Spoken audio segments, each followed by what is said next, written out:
dan uwana bari in gaya maka wani abu kaji. Ka san da cewa kana cikin gafala?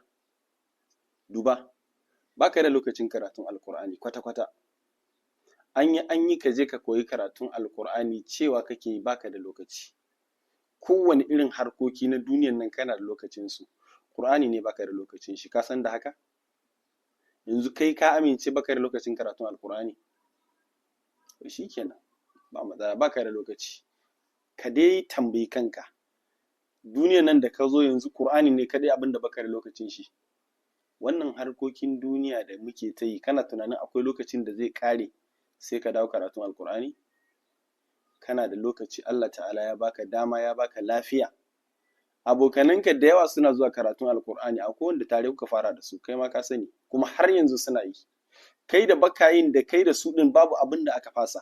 Harkokin duniyan ba a fasa ba, karatun Alkur'ani shi yana yi, kai kuma baka yi, kuma kana nan kana fama da harkokin duniya. Haka lokaci ɗaya sai dai ka ji mutuwa ta zo bagtatan. Haka Allah ta'ala yake tsarinsa. Mutuwa yana zuwa ne ba tare da ka shirya ba.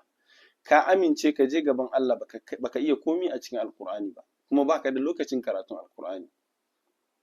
Da ni da kai duka Allah ya shirye mu.